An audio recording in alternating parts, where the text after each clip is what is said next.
गरजते हैं मिंबर और मेहराब। मेरी माँ और बहनों, अल्लाह ताला ने उम्मत मुस्लिमा और अपने महबूब मोहसिन कायनात सल्लल्लाहु अलैहि वसल्लम को हमेशा तोहफों से सरफराज फरमाता रहा। उन तोहफों में से एक तोहफा नमाज का तोहफा है।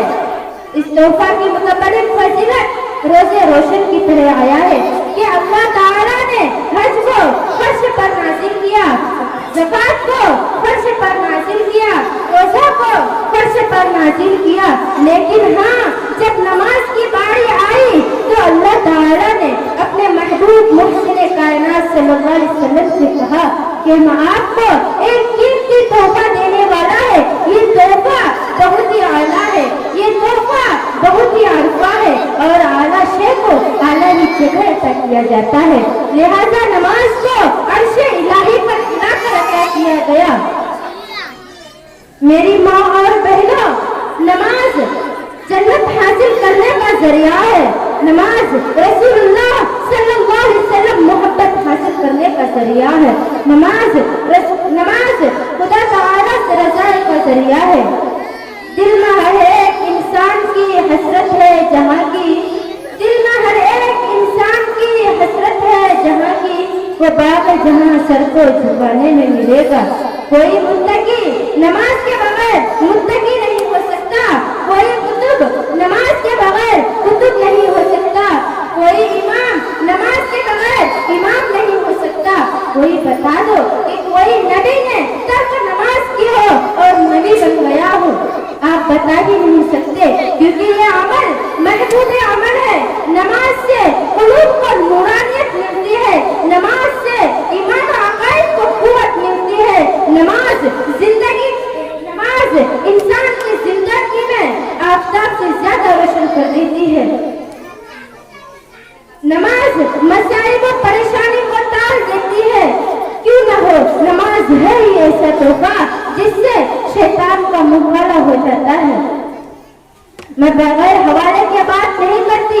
मिशकात शरीफ उठाओ और सफा 58 पर देखो, हजरत जाबिर से मरवी है। फरमाते हैं कि बैनल आसी व बैनल कुफ्र तर्कुस सलाह, कि बंदे और कुफ्र के दरमियान नमाज की अहमियत ऐसी होनी चाहिए जैसे कि हजरत उमर फारूक रज़ियल्लाहु ताला अन्हु के दिल में थे।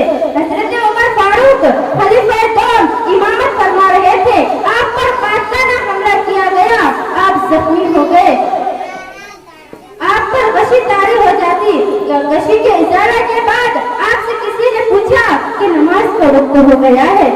हजरत उमर फारूक फरमाते हैं कि जी हाँ, नमाज जरूर पढ़ी है। जिसने नमाज नहीं पढ़ी इसमें इस्लाम का कोई हिस्सा नहीं। सहाबा किराम के अंदर शौकी नमाज बहुत ज्यादा थी, जिसके बिना पर उसको रिज़वानुल्लाह अलैहिम का सर्टिफिकेट मिला।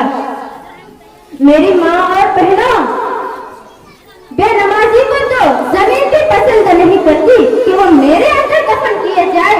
इसी पर मैं आपको एक वाकया बताती हूँ। हजरत उमर फारूक का दौर था कि एक बुढ़िया हजरत उमर के पास आते हैं और मुतालबा पेश करती है और फरमाते हैं कि उमर, जमीन ने मेरा तेल चूस लिया है। हजरत उमर फारूक एक पुर्जा लेते हैं और उस पर कुछ लिखते हैं और उसको देते हैं और कहते हैं कि इस पुर्जे को उस जमीन पर रखना जहाँ पर आपका तेल गिर गया है। वो बुढ़िया वैसे ही करती है तो जमीन फौरन पूरा तेल वापस कर देती है। सब लोग हैरत ज़दा हो गए और उस पुर्जे को खोल कर देखते हैं तो उस पुर्जे पर लिखा था कि ए जमीन, तू इस बुढ़िया की तेल को वापस कर दे, वरना तुझमें ऐसे शख्स को दफन करूंगा जो कि नमाजी हो, यानी जो नमाज हो। मेरी माँ और बहनों, इस इबरतनाक वाक़े से हमें नसीहत हासिल करनी चाहिए कि जो लोग नमाज नहीं पढ़ते हैं उसको जमीन पसंद नहीं करते हैं। तो याद करो कि मरने के बाद कब्र हमारे साथ क्या मामला करेगा। दुआ करें कि हम सबको 5 वक्त पक्का सच्चा नमाजी बनाए। मैं इस शेर के साथ अपनी तकरीर को खत्म करती हूँ कि पढ़ नमाज पंज गाना न कर कोई बहाना, पढ़ नमाज पंज गाना न कर कोई बहाना, इसमें है तेरी जन्नत वरना दोज़ख है तेरा ठिकाना। अस्सलामु अलैकुम।